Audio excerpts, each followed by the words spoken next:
Welcome to New Mexico Black Rifle Operators Union. I'm your host, Sean. So, tonight I got a couple things for you to think about. So, the House session has started in New Mexico, so the roundhouse session's going. It's a short session. There's lots of stuff that's already coming out. There's almost 100 bills that have come out from the House. These are pre filed. Of them, there are a couple gun bills, some of which I think are kind of interesting. One of them is for safe storage of firearms, where the state actually pays you a tax credit if you bought a case that has a lock on it, a gun lock, or a safe. They reimburse you a tax credit for that. That's kind of interesting. It's from Stephanie Lord, I believe is her name. She's very pro 2A. She's been at all the rallies. She's one of our good fighters in the roundhouse. The one that we should be most concerned about currently, though, is House Bill 27. So they're amending or they're adding to the extreme risk protection order. What they're trying to do is make law enforcement more involved with this. Now, this could be good and this can be bad. Law enforcement has tools already, according to what I've talked to. I've talked to Shane Ferrari specifically, who's the San County Sheriff. He's the president of the Sheriff's Association in New Mexico, and he says they already have tools in place that the extreme risk protection order is redundant. They have methods to do what they need to do already. The only thing that they've done in this is they've included law enforcement to be the first point of contact for executing a protection order. So what's supposed to happen, in a way, I've read the bill, so in my reading, so this could be flawed, is that a respondent, someone who is asking for an extreme risk protection order, goes to law enforcement. Law enforcement then can execute this extreme risk protection order with minimal downtime, meaning that they don't have to go through a ton of legal hoops to get there. Now, extreme risk protection orders sound great on paper. It sounds like they're going to go after some of these nut jobs, like what's happened in Iowa with this dude that just shot up a school. By the way, let's talk about that for a second. It looks like 5 out of the 6 last real mass shootings have been caused by people that have had mental health issues. Well, we knew they had mental health issues, but specifically were trans. The Uvalde shooting, the Iowa shooting, the Tennessee shooting, where the kid went in and shot up a school. And there's one more, I don't remember where exactly it was at. But it shows that we already know, that if you have extreme mental health issues, specifically like body dysmorphia, you have other mental health issues that we need to talk about and we need to take care of. That's why I'm not on board with the trans stuff, is because if we're not making them whole, the person whole, in any way, shape, or form, we're not addressing the underlying issues, and there comes other problems that we have to deal with in society. Now, let's get back to this extreme risk protection order. So what will happen is the law enforcement will then execute this extreme risk protection order.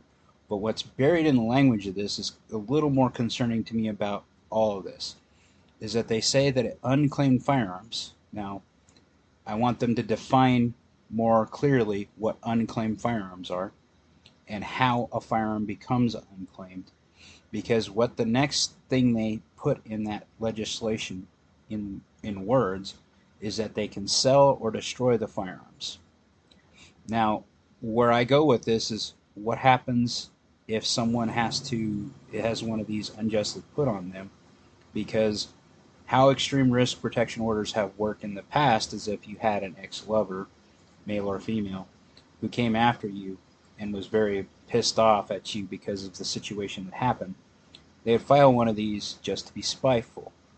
And then you lose your 2A rights until this is taken care of. So now you're in the legal system, you're having to pay for your right, or pay a lawyer, go through this whole rigmarole, which justice moves slowly, so you're going to be out for months years, possibly, through this process to get your rights back. I'm not on board with that. I've never been on board with that. I stood up and I spoke about this when I went there. This happened in 2017 when they passed this. This is one of those outgrowths that happened after the shooting in Aztec. Um, our governor is hot to trot for civilian disarmament because she's looking for a larger office somewhere. She knows that she's got one more year in office here in New Mexico. She's got to make her stance someplace because she wants to go on to another bigger paycheck than what New Mexico governor gives her. With that, she's going to follow anything that Gavin Newsom does in California. Gavin Newsom has done a lot of the same, or she's done the same things as Gavin Newsom has. But Gavin Newsom is losing. So what do I mean by that? So the injunction against safe spaces in California. So let me define a safe space so you know. You can't, just like in New Mexico, Albuquerque specifically, you weren't allowed to carry a firearm in public spaces such as playgrounds, certain parking garages that were city owned. What has happened in California was they overruled this injunction, which allowed you to carry wherever, whenever, giving people the rights to carry again in California. And then the injunction was put back in place. Not only was the injunction put back in place to give people back their rights, the judge went so far in his opinion to explain why he did what he did. And that opinion is very much in favor of the two-way people. The Second Amendment, just like the Heller decision has said, doesn't have a historical precedent which restricts you from carrying a firearm in certain places. The right to keep and bear arms shall not be infringed means that you're allowed to carry a gun wherever you need to because you are your own first responder. We all know that. So, with that, something else, another statistic that I think that is very interesting that came out is that constitutional carry places have a lower incidence of crime instead of having the reverse happen. So there are stats that are come out in this last week. Of course, they're going to drop on a Friday because that is the slowest news day, and anything they're going to try to bury in the news because it doesn't fit their narrative, they're going to drop on a Friday. That comes with the 2A, that goes with political news. Any news they want us to gloss over and ignore, they put it on a Friday because people have usually checked out by the end of the week and they're usually looking forward to their weekend where they can go do fun stuff. So they drop those little things. That's why we see the Epstein stuff coming out on Fridays. That's why we see them doing stuff against Trump on Fridays. It's because they're trying to get us out of the news. Meaning we're not watching it, we're not seeing it, we're not understanding what's happening until Monday or Tuesday when we start checking back in. But this statistic dropped, and it was very telling because it said in no short order what we already know. That staying strapped or getting clapped actually is a thing. That if you have the right to carry, and people are carrying in these areas, they're less likely to be a victim of crime. And it doesn't boost gun crime because less people are going to try to shoot at you if they know they're going to be in a two-way range where they're going to get shot back at. A huge celebration has to be happening for all of us. Wayne Lapier, if you don't know who he is, he was the dude for the NRA. He's the reason why the NRA has kind of sucked for years now. He's basically been thrown under the bus, and he's finally left after all the corruption and all the infighting that's happened in the NRA. The NRA was once a good organization for 2A rights. Organizations like NPC, GOA, FPC, SPF, Second SAF, Second Amendment Foundation, usually are doing more for our rights than what anything would happen with the NRA. The NRA was a boomer institution that used to do good things. It did a lot of good things with training people. It's since fallen to the wayside and been the biggest target of the left that anyone could possibly see because they see the NRA being the boogeyman that's stopping guns or stopping gun infringement, when it's actually, these smaller organizations that have been fighting the battle and winning in court, and that's what we need to happen. But there is a chance that with Lapier going away, that the NRA comes back to us and gets back in our good graces with us. Now I'm all for it. We'll see what happens. Um, so with what has happened on Thursday, there was a shooting in Iowa, in Perry, Iowa, where a trans person went into a middle school slash high school with a pump action shotgun and a small caliber pistol. Now, there's already calls for, but the calls aren't as loud for assault weapons ban because this was an assault weapon. First off, this is actually something that Joe Biden recommends you have. Second off, the fact that the shooter doesn't fit the narrative, that this isn't, this is one of those protected class people that shouldn't be perpetrating these, or by the left's definition, these people don't do this stuff, even though we know they're usually the ones behind the gun lately. This doesn't fit their narrative. So what CNN has done, though, is they posted an article about this shooting where they outright lie about mass shootings. They're already saying that in the 6 days or the 7 days that our New Year has happened, that there's been a mass shooting every day. Now, what is their definition of a mass shooting? So they're using drive-by shootings. They're using shootings that have happened in group settings, so at parties.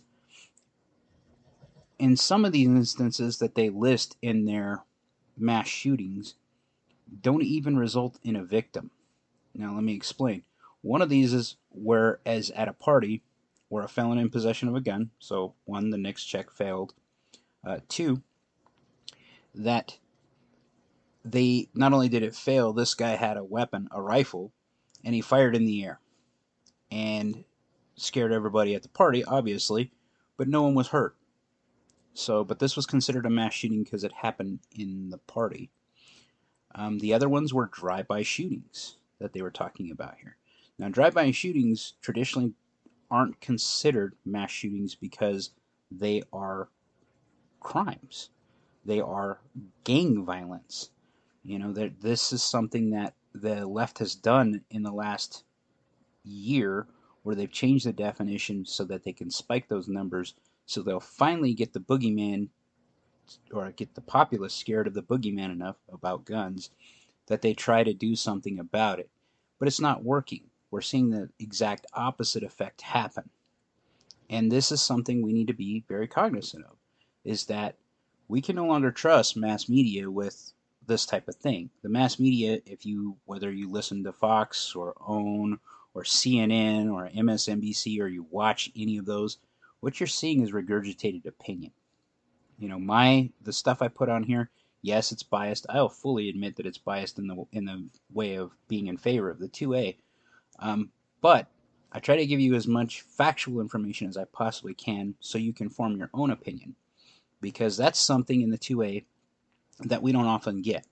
A lot of times we get some sort of slant on something that is only going to reinforce our own biases and reinforce our own stereotypical things that we would think about. In the 2A, that's actually kind of good because we know we aren't the culprits. 9 times out of 10, it isn't someone that is so into the 2A that is perpetrating these evil acts. It's usually some gangbanger. It's usually someone who's been put on the outskirts of society that has, and to be honest, us 2A guys usually are kind of on the outskirts of society. They don't like us in society, polite society. We're getting more popular thanks to people like Brandon Herrera, an Iraq veteran, 8888, and Mike from Mr. Guns and Gear. The more people consider what has happened in the past, and they see what's going on in the world, they realize that they are their own first responders. Therefore, they have to take care of themselves. Therefore, they're going to protect themselves. This is good for us. This is where we need to be the best mentors possible in this year and every year. So encourage your friends to go shooting. I've been talking to my friends that have been on the fence to try to get them out. I was almost there last year. Then during the holidays, things kind of tapered off, and now I'm back at pounding on these people because I know that they're already wanting to do it. They've already inquired about doing it with multiple people now, going out shooting. I mean, now it's time to take them out, make them have fun, make them do it safely, and let them see what we are so ardent about, why we are such advocates for the two-way. So that's all I got for you today. Like, share, subscribe. Most importantly, be great.